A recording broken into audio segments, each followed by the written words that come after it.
lakini kongetu ngokai ikas nusu omwaiwa anyun omaktai ano kaikai ngiro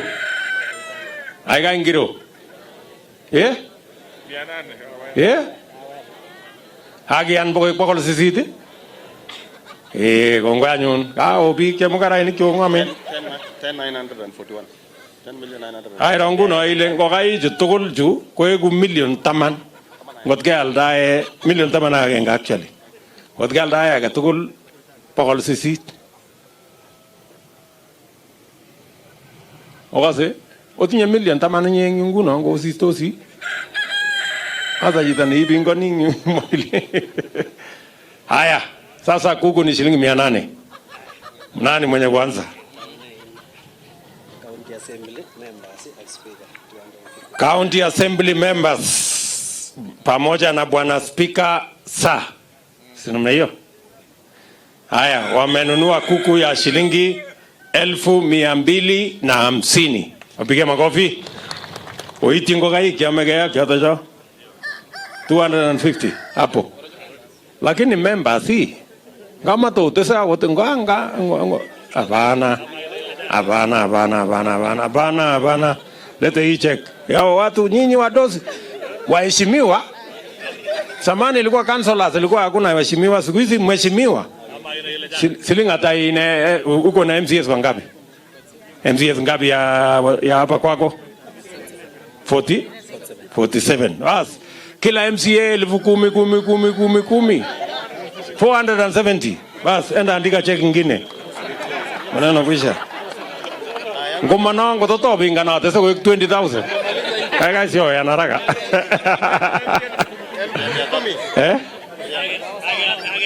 saya wamekubali wewe andika nani MCS 470,000 alafu uta kuku ngapi okay haya bwana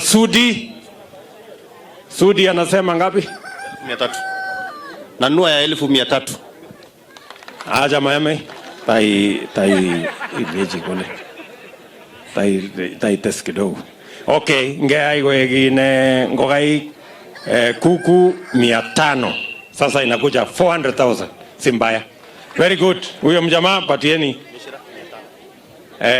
huyo mjamaa bwana Sudi kuku ya 400,000 ni kuku ngapi hiyo 200 si ndio ama ni ngapi kuku ngapi 400,000 divide by 800 kutunga wewe fanya hesabu nani 500 wewe 500 kuku uko naye Mishira nilikuwa kwake jana anunue kidogo Nisra tupatie kuku 1,000 sinakuwa shilingi 800,000 aenda lete very good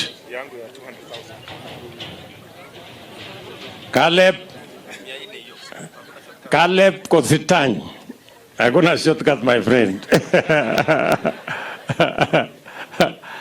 sasa wacha nikusamee haya wacha tufanye kuku 400 kuku 400 ni pesa ngapi no 400 320,000 haya bwana Caleb kama nimekumalizia enda uketi chini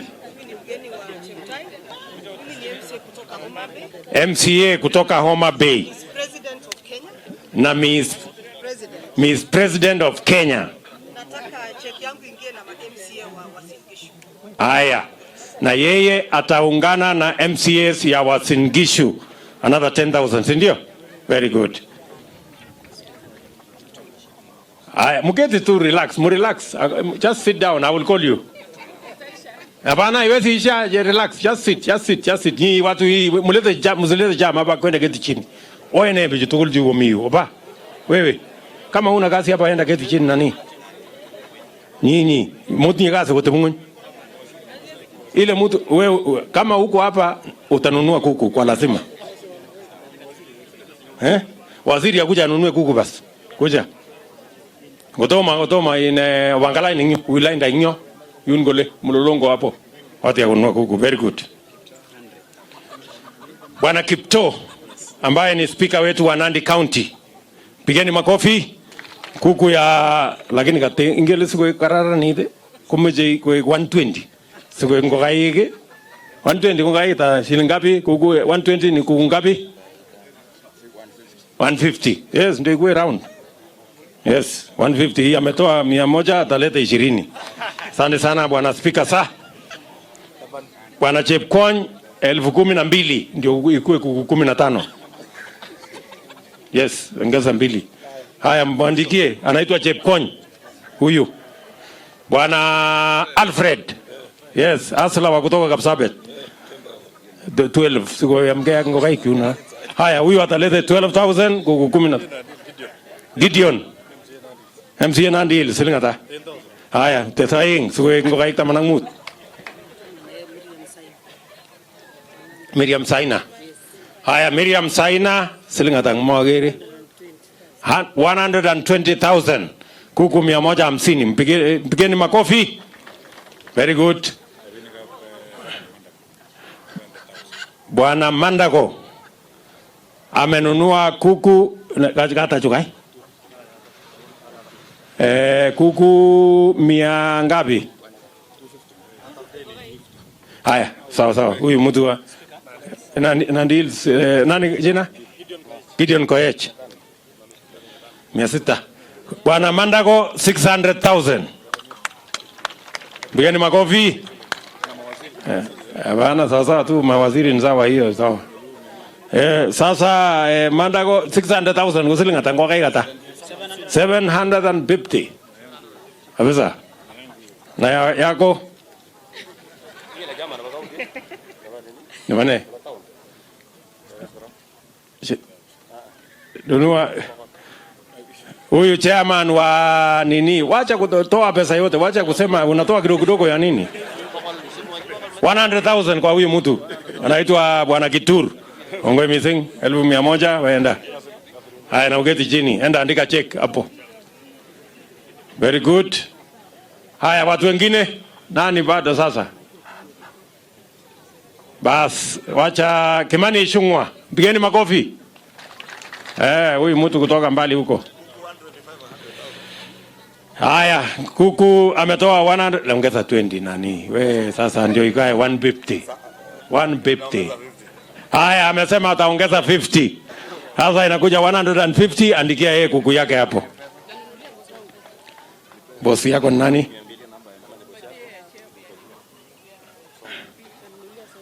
Bas, gavana wa Nairobi, huyu ni CC wake huko Nairobi. Gavana wa Nairobi ni mtu mkubwa na my friend. Hata ngawacha yako na maneno kidogo challenges kidogo lakini itaisha. Hakuna problem. Haya. Sonkore. Sonkore ko yame bakol limat. Ana ut balai ngamo ina ut palmut. Haya. Sonkore ule gavana wa Nairobi 500,000 shillings. Na amelipa 100, enda lete hiyo 400 ingine. Haya rafiki yetu bwana Gachagua mbunge wa kutoka kule. Mnajua Gachagua anatoka wapi? Ngumu tinye network. Nyeri wapi? Madira, very good. Kumbe nyinyi mko na network. 120,000 kuku 150. Very good. Hata 20. Haya, nani bado? Kina mama sasa kujeni. Wale watu walikuwa wanatishatisha mimi hapa, mbona mumerudi nyuma tena?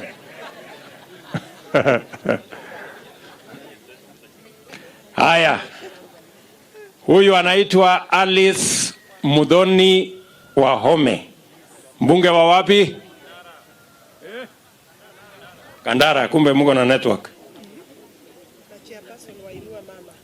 Chairperson wa Inua Mama. Na jeshi yote ya Inua Mama iko hapa. Wapigie makofi. Wa mama wa nguvu. Gladys Shole yuko pale, mama county wetu. Mama Kihara, Jane Kihara, mbunge wa kutoka Naivasha. How are you Jenny? Mama wa county wa Nakuru, mama Lisa Chelule. Mama Martha Wangare, mbunge wetu wa kutoka Gilgil. Huyu mama anaitwa Wambilianga, mbunge wa kina mama wa kutoka Bungoma. Huyu ni wetu wa nyumbani, Mrs. TNA, jeshi yote. Na iko Mama Charity Kadhambi Chepkony, mbunge wa Njoro. Kyo senata? Very good. Network iko sawa.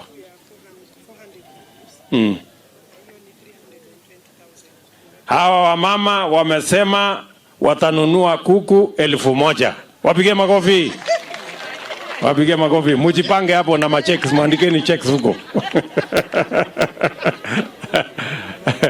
Yeye ni mnataka kuangusha inua mama. Haiwezekani hiyo. Haya.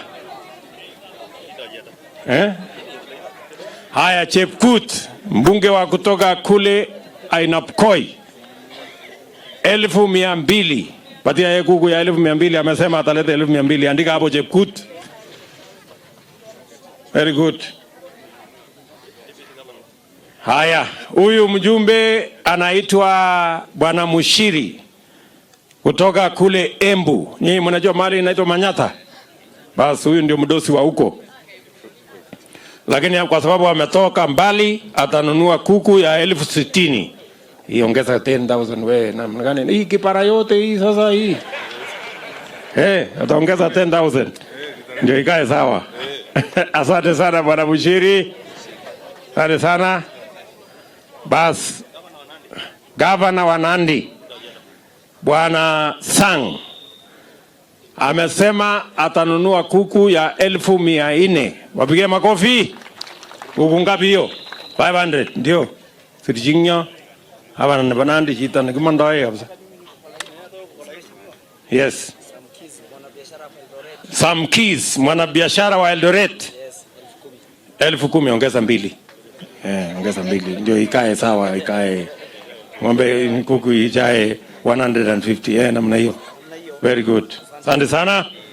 Sam Keys, muandikie kuku 150. Very good my friend. Hiyo mzuri sana. Oroni Gimose kuja. Mjumbe wa kutoka Hamisi. Agoji tapka jiji kiba Eldoret yu. Aba roji ne kabiririt ko lengel Eldoret lago ko maloe jiji. Haya, Bwana Gimose. 1,000 ngapi? Hapana. Minimum 40. Haya, 40,000. Naandikia 40,000 Bwana Gimose. Endelee. Haya. Huyu anaitwa Ndindi Nyoro. Hata check sisi nakubali, hakuna problem. Ndio huyu. Huyu mrembo huyu atapanga na wewe. Huyu anaitwa Ndindi Nyoro. Nyinyi mnajua Ndindi Nyoro? Mnamjua huyu mjamaa?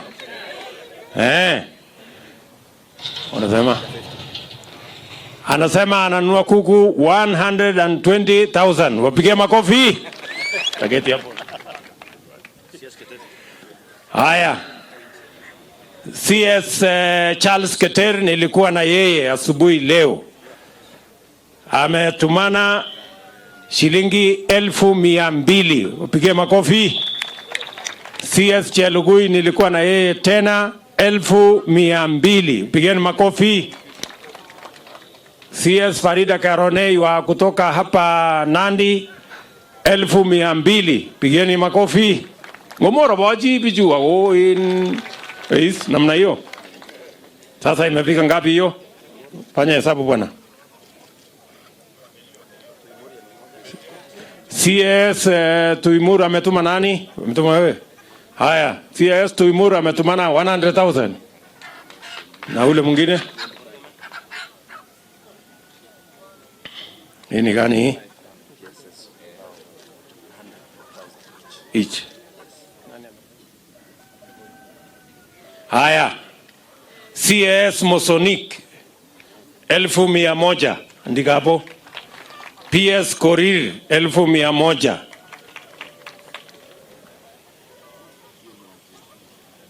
Mufanye hesabu nani? Hii ikipita mahali tutaanza kuongeza hii bei ya kuku, hii itapanda juu. Don't worry. Mosi jua swasi hii tutapanga panga. Mmoja kitoko chelelji.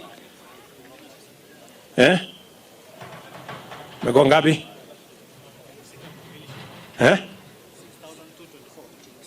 Imeshauzwa.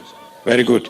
Haya, CS Waziri Adan 1,200 amesema atatumana 1,200, mpigeni makofi. Na PS Belio 1,200, andika hapo. Orobaji so big andi abi jungo. Piju kama ngokai jukumye nokai.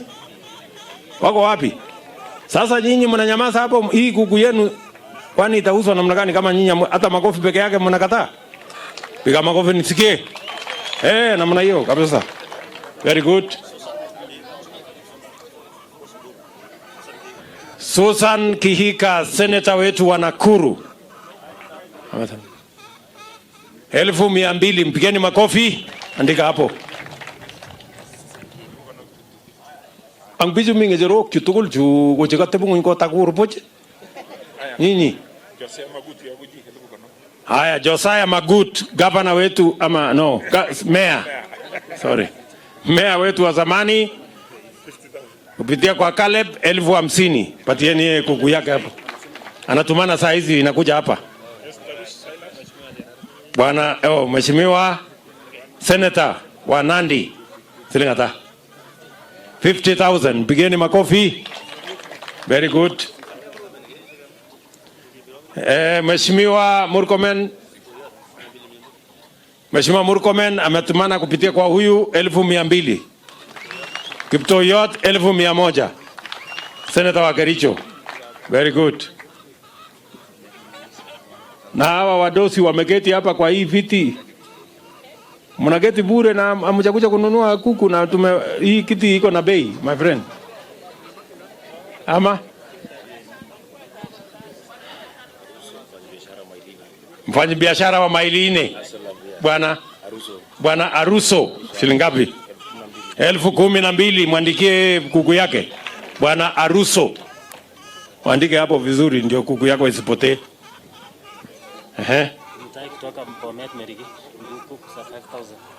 Very good. Kimutai kutoka Merigi, kuku ya 5,000. Very good. Andika hapo. Na utoe senti hapo, umalizane na watu. Nani bado? Kuku imebaki ngapi? Very good.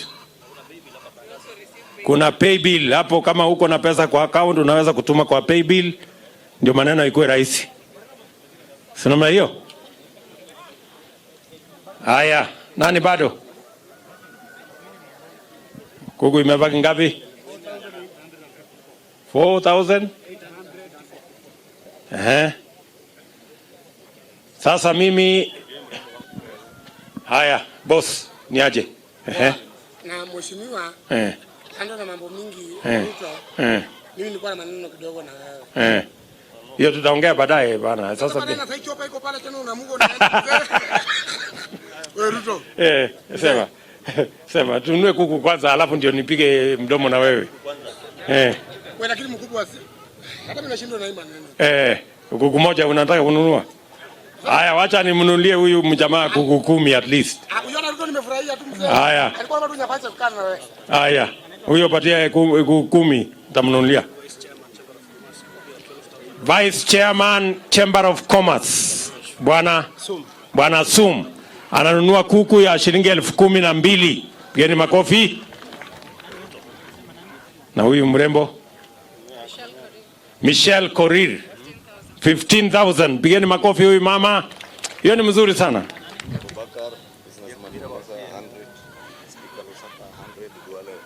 Very good. Haya, kuna wengine wametuona kwa runinga, sasa wametumana pesa.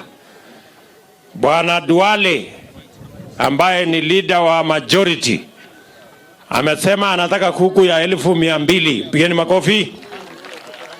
Speaker Kenneth Lusaka amesema atanunua kuku ya 1,100. Mpigeni makofi. Kuna muungwana mwingine anaitwa Abubakar amesema ananunua kuku ya 1,100. Mpigeni makofi. Very good. Haya. Huyu anaitwa Buda. Unajua Buda? Huyu ndio mbunge wa mahali inaitwa Embakasi kule Nairobi.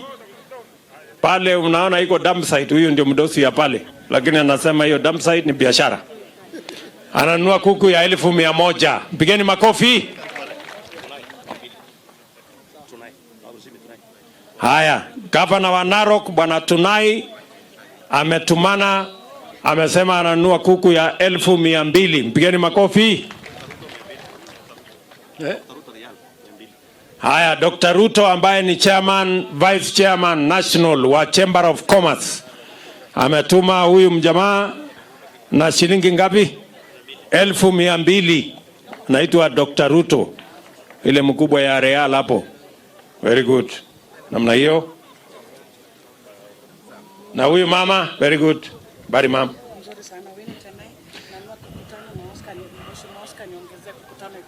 Aya. Mrs. Tenai, kuku 10.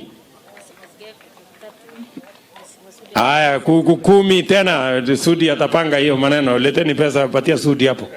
Patia hawa. Very good. Nani bado hapa? Nafikiri tumemalizana, si ndio? Angokwe kanyun setie ni ndulini. Akot kuku mbili kuku moja. Aliamo bwa unaona wapi? Sasa tumerudi chini sasa, hata mtu ya kuku 3, 4, 5, 6 kuja. Kila mtu hii ni hakuna ubaguzi. Angetatau? Haya, kuku imebaki 1,000 ngapi? Haya, kuku 10 bwana. Paul Bitok, andikia yeye kuku 10 hapo alipe sahihi. Very good bwana Bitok, asante sana. Ngirichopiga lak mo nyogoritu amone. Kila mtu. Very good. Kuku 3 bwana Chepiegon, very good. Sholei.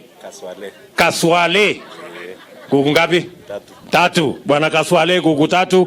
Mwingine weka foleni hapa, kila mtu kuku 2, kuku 3, kuku 2, kuku 3 kuja hapa. Hakuna ubaguzi. Namna hiyo.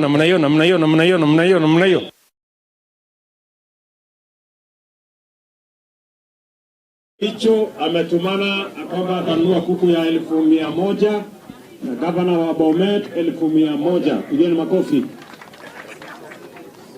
Kuku 3 bwana Juma kutoka Serogea. Very good. Mama Dave kutoka Nairobi. Kuku 3, asante sana. Thank you. Haya, patia huyu. Very good. Haya, nani bado? Bwana sioni kina mama wakikuja hapa. Hiko watu wengi wako hapa nyuma, kujeni. Hiyo watu yote wako nyuma hapo. Boss ni aje? Mambo? Very good. Naitwa Mjomba, nataka kuku moja. Mjomba ananunua kuku moja. Sasa kuku moja ni 1,100, hiyo inazama namna hiyo.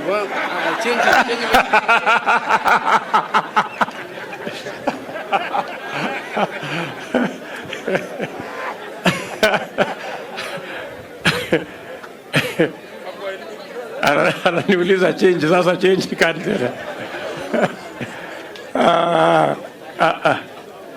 Bas, wapi mtu mwingine? Pigeni foleni hapa, bado tuko na kuku karibu 1,000 hivi ya kuuza hivi haraka. Yes. Hata kuku moja kuja na 1,000 kamata kuku, 1,000 kamata kuku zama. Oi. Haya, bas, huyu mama kuku moja. Pigeni makofi. Mama huyo kuku moja. Gaba huyu bwana speaker ananunua hiyo maneno. Na MCA wake. Very good. Kuku moja huyo mjamaa. Mama huyu kuku moja. Wapi pesa yako bwana? Haya, huyu unaitwa Ramgo. Bwana Koskei ananunua kuku moja, wewe shika. Wapi watu hapa? Ngoba foleni yo. Ngoba foleni. Shika. Hii kazi lazima tumalize in the next 10 minutes. Haya, kina mama hawa kuku moja. Very good. Asante sana. Kongoi.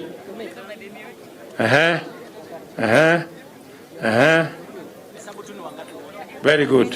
Asante sana. Asante sana. Asante sana. Asante sana. Aya. Nimesikia.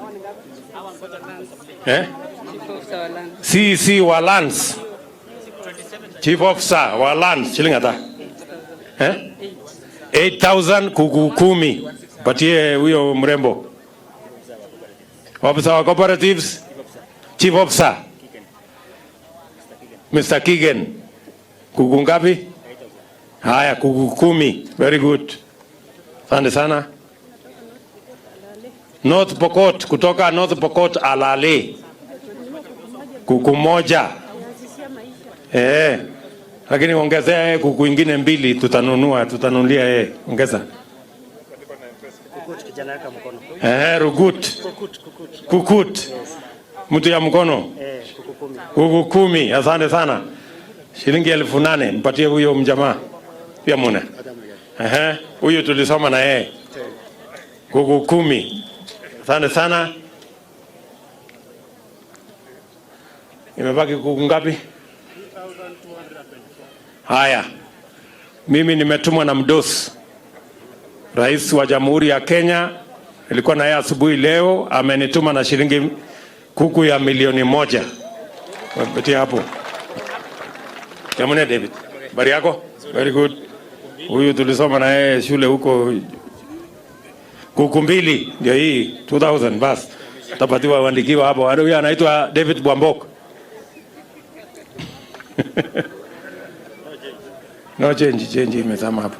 Haya, mebaki ngapi? Hiyo kuku ya 1 million ngapi? 1250. Haya, na yangu kuku 1250, another 1 million shillings. Sasa kuku imebaki ngapi? Basi imebaki kuku 700 tumalize hii kazi. Kuku 700 tumalizane na hii job. Kuku 700 sasa imebaki. Hakuna bei ya jioni, hakuna bei ya jioni. Hii yote ni ya jioni, imekuwa jioni tayari. Hapana.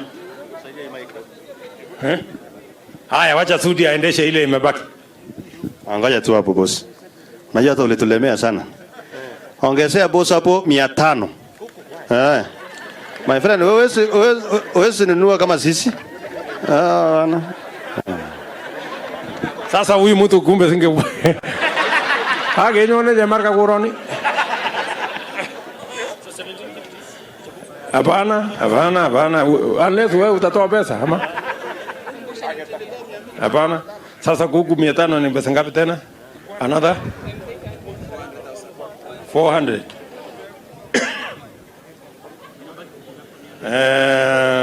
Hapana. Hapo mmeniumiza. Hapana. Pengine niongeze tu kuku ingine 200. 200 ni pesa ngapi?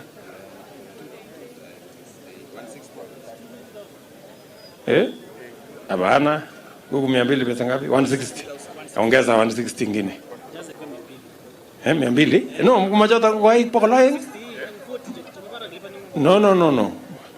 Kuku 200. Sasa kuku imebaki ngapi?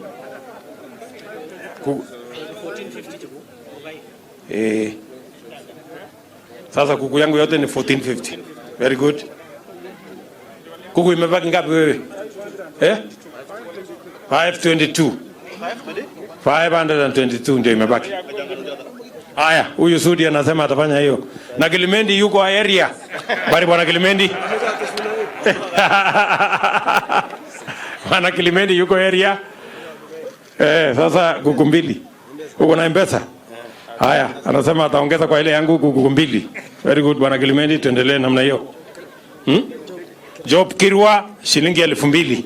Very good, patia yeye kuku 2. Haya. Nataka tufanye hivi. Wewe uko na ngapi? 4,000. Haya, kaa hapo. Mkae chini na mnyamaze. Boss, usianze biashara nyingine, kaa chini dakika moja. Kila mtu alete 2,200 tunulie boss, hiyo imebaki. Haraka, mimi natoa ingine 10. Mwingine kujeni namna hiyo. Ngato ngolade speaker nyewe. Obaba ke ngoto ole ngejangan siku haraka. Kila mtu 1,000, 2,000, 1,000 ngapi mkuja haraka. tununue hii. Aya, boss amenunuliwa kuku ingine 2 na Lisa Chelule, andika hapo wewe. Chairman amenunua kuku ingine 2 shilingi 2,000. Mama wetu amelianga shilingi 2,000. Na andika haraka wewe kama ukwenda shule utoka hapo. MCA wa Kamakut shilingi 2,000 ingine. Mbili Njoro 2,000 ingine. Mama wetu wa area hii wa Tarbo Tabrandi shilingi 10,000. Hiyo ni ngapi? Andika wewe haraka. Shole amenunua pia 10 ya shilingi 10,000. MCA Korosa amenunua ya shilingi 2,000. Koroswa. Alafu MCA wa Nganyile 3,000. Na warakisha wewe. Kashagwa shilingi 2,000. MCA wa Soi shilingi 2,000. Kalib shilingi 2,000. Kakuya shilingi 2,000. Mkuje namna hiyo, tukao tumefunga hii kasi mara moja. Mshiri shilingi 2,000. Nani mwingine? Kilimendi amenunua shilingi 2,000.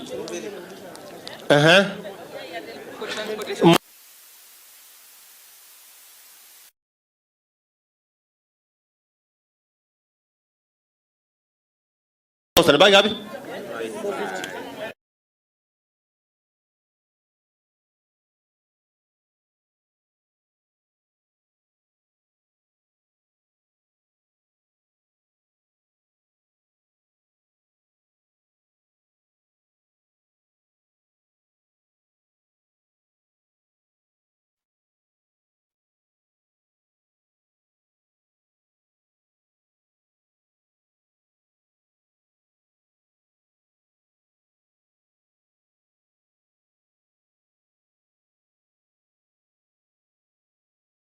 Hello and good afternoon to you. Welcome to the day's counter. My name is Lucy Riley, and today is indeed a very monumental day, seeing that the Deputy President William Ruto is currently auctioning and selling the chicken at Kambi Kuku in Uasin Gishu, and it's currently underway. And last year we saw that they were able to raise about 6 million Kenya shillings from over 5,000 chickens that were sold, and this year we're actually seeing that each chicken is being sold at about 1,000 shillings, and as it continues to trickle on, later on we'll come to you with more information from our reporter who is currently on the ground, that is Kawera Wagivinji, who will be telling us how much was able to be raised and how many chickens were sold. Remember, the purpose of this particular event and activity is to promote local farmers in the country and also promote this particular farming. And so welcome to the day's counter today, and we've got a lot in store for you, and so let's take a look at the top stories for today.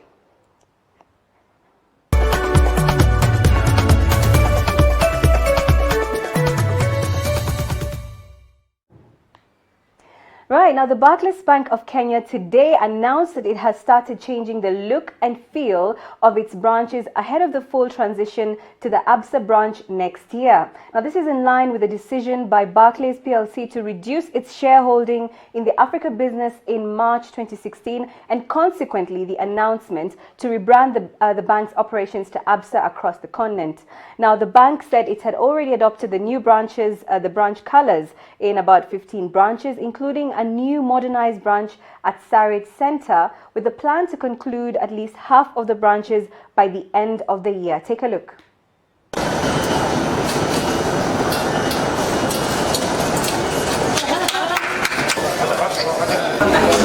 Today, Barclays is transitioning officially to ABSA, and I'm joined by Caroline. Caroline, how are you doing today? I'm doing very well, thank you. How are you? I'm good. Yes. So you are... I'm the Marketing and Corporate Relations Director for Barclays, soon to be ABSA Bank PLC. All yes. right. Yeah. Thank you so much. Just by introduction, please. My name is Catherine Odawa. I'm the branch manager. Thank you so much, Catherine. Sorry. Okay, so Caroline, tell us about the transition. So today we are at Sarit Center. Sarit Center is one of the what we're calling the experiential branch. So this branch has practically been was built from the ground up as an ABSA branch in the ABSA color palette, but is still trading as Barclays. So in as much as everything that what you see today represents the ABSA brand in terms of color, visual ID, the energy, and the general look and feel of the place. It is just a step away from completely transitioning to ABSA, because we're still yet to do that. So as you saw outside, we still have the Barclays sign up. Yeah.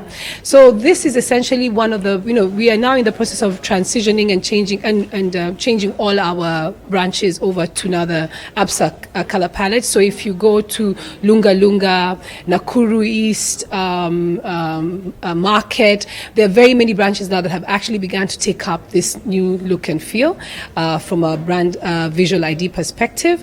And we expect that by the time we change over in the early part of 2020, in the next few months, that all our branches will look like this. So we're very excited, and the feedback so far, I think Catherine will share with us from customers, is that they love it and we love it. Yes. What are some of the properties that you are tailoring for Kenyans? Yeah, first let me say that even as we traded and operated in Kenya as Barclays, we really were serving this continent. So we've been here 103 years, almost 104. And in that period, we have actually been solutioning for Kenyan consumers, Kenyan customers, Kenyan stakeholders, Kenya government in terms of infrastructure, Kenyan businesses, Kenyan corporates, both local corporates, large local corporates, small and medium enterprises, and all the way to big infrastructural projects. So we've really, over the period that we've been in operation in Kenya, have worked and served this market as Barclays. And what we're doing now is just moving that conversation forward. And when we say that we have an African heartbeat, which is one of our values, what we're saying is that we're now just going to go deeper. Yeah, so it's not that we weren't doing it before, but we're going to go deeper. And one of the key things that we've done in this year, as we have been changing over and transitioning, is customizing our products. We've listened to the market. We've gone off and we took a moment to reflect. We then talked to our different stakeholders and customers, and we've come up with products such as the Wezesha Biashara now Barclays, which is an SME focused solution, which basically offers up to 10 million unsecured financing, LPO financing, invoice factoring, and and when you perform well, you can then come back and get an even higher amount on the back of that. So that is something that we are saying is really a deepening of the SME. So we used to service SMEs before, but we're deepening further. We're remodeling our solutions, our pricing, and our product development to ensure that we take care of the market in the way that the market deserves to be taken care of. Timiza, if I may mention, is another one. Again, that's a very unique Kenyan solution. I mean, there are other solutions that are similar to that one, but again, it's taking advantage of the mobile revolution that is in Kenya, and then also the whole ecosystem that we built around mobile money, and again, enabling the company and the bank to service a wider range of customers beyond the actual physical branch on your mobile platform, and that has also taken off very well. Yeah. Okay. Yeah. So how can you assure your customers who might be a bit confused about the Barclays and ABSA? What can you tell them? That Barclays has been here. We are changing, literally, into ABSA Bank PLC. We, in as much as we have changed our color, we have been changing our name and whatever, we still remain committed to you as a customer. The people that used to service you, the people who will continue to serve you in the different branches and in the different places, in the ways that we used to interact with you. We are committed to actually do more now in order to really embed ourselves in the market. So this change is for me an opportunity to get us to the next level. It is a change that we should all be excited about, because it comes with a lot of great opportunities for the bank and for all other stakeholders. We have, we grow together. So as we grow, they grow. As they grow, we grow, and therefore that is the energy. How many branches do ABSA have now? We have 86 branches, currently in Kenya. Yes. Thank you so much. Yes. Catherine Odawa, how are you today? Hi, thank you. Thank you so much for joining me today. So how are the customers experiencing the new look? Actually, our customers are very excited. Remember, downstairs we had a branch, but it was really small. really like congested. But now we have more space for them. They're also excited about the color. They're excited about the service that comes with it, because for us, it's not just about having a lot of space for them or this change of color for them. It's all about also matching it up with the kind of service that they expect. So far, so good. We are getting a lot of customers walking in. I think our location is also really working for us, and we are really, really happy about it. Yes. Thank you so much. So the customers of Barclays today are going to be experiencing the new look of ABSA, and as the assurance from Caroline, this is something that Kenyans will not be asking themselves where to next, because it's the same Barclays with over 85 branches in the country. Sophia Ali, TV 47. Right, thank you very much, Sophia Ali. And as the Englishman says, that change is as good as a rest. So indeed, looking forward to seeing the new look and the new Barclays with now the new colors, giving more services and of course satisfying and meeting the customer needs. Moving on, over the years, the common Mwananchi has suffered hard economically. However, there is hope for tomorrow. United Nations Commission for Africa chose Kenya to be a part of a pilot project of bringing together various economists from different organizations that heavily involved with the planning and implementations of the country. Now, our very own Vanessa Ndavi has more on that story. Sometimes implementing, not that we have not gone wrong. In fact, we have implemented most of our plans. And that's why we can see we have got many mega projects that have been undertaken. Like we have superhighways, we have maybe a road running all the way from Nairobi to Mandera to Moyale there before it used not to be there. We have the SGR. So we implement our plans. We have even the healthcare. We have hospitals level 5. So we implement our plans. It's only that when you plan, you may have a challenge of implementing all the plans that you have put into the plan because of maybe resource constraint, and sometimes because of what he has asked about the debt. Maybe the economy may not accommodate more debt, and that's why we are even exploring other ways of implementing the project that we have in our MTP3, such as the PPP, private-public partnership. Yeah, as I have said, is making good progress in many areas. We look at, if we just take, just an example, right? We hear a lot about the Big Four agenda, for example. So we hear about manufacturing, with the efforts and resources being put in that. We hear about housing. We hear about improvement in health, and so on. So, and you see it physically. You see it. I can take a train from Nairobi to Mombasa and back, for example, which wasn't here 5 years ago. I coming from the airport to town, it used to be you can spend 2 hours on the road to get into town, but now you have bypasses, right? So you can save time. When you save time, you save resources. You are more efficient. Education in Kenya, it has its problems, but this is the social sector now. It has its problems, but which country doesn't? Efforts are being made there. We are seeing that. So I wouldn't say that that things are not going right in Kenya. I think that what I observe and what I want to say is that Kenya is at that point where it can be a regional driver, economic driver, not just nationally, but even in the East African region. And even when you look at some of the progress being made in areas such as ICT in Kenya, for example, we see that other countries look upon Kenya to imitate some of the things that are happening here. So, and that's where such interactions and trainings like this can support that progress so that it can go even further in relation to making the lives of people better. Because at the end of the day, that's the crux of the issue. What KMVS does is to tell you the way the leaks are on the ground after collecting the data. So people cannot dispute what they have done because they get data as it is on the ground. So when it comes to planning, you know, we all plan. Even at individual level, we plan for our families, we plan for our individual expenditures and what have you. But things actually come on the way and they disrupt their planning. For example, we may plan and maybe there happens to be a drought. You know, there has been this issue of the climate change. And particularly when, for example, agricultural sector is affected by a drought, it affects the rate at which the GDP will grow, because agriculture contributes a lot to the planning.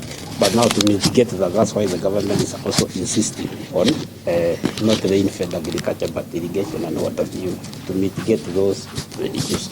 So in many cases, you cannot get the exact result which you have put in plan, because sometimes even they can be more better. You can even achieve higher growth rate than you anticipated if factors are favorable to what you can plan. So deviation from the plan is normal. It can also be high, it can also be low, and that is normal. According to United Nations Economic Commission for Africa, there's still hope for economic growth in Kenya. However, proper planning and implementation needs to be done accordingly.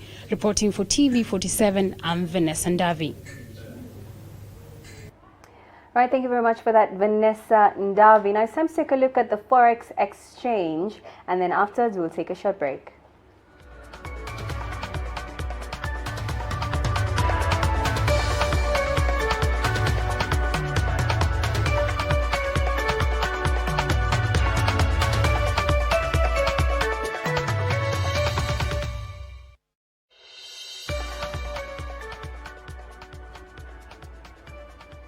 Right, now it's time to take a short break, but when we come back from the break, we'll be speaking comprehensively about the survival tips for creatives, and this creative industry is indeed very, very broad. So I'm sure you don't want to miss out on this and find out exactly how you can monetize and tap into your creativity and even the opportunities that are available. Do stay with us.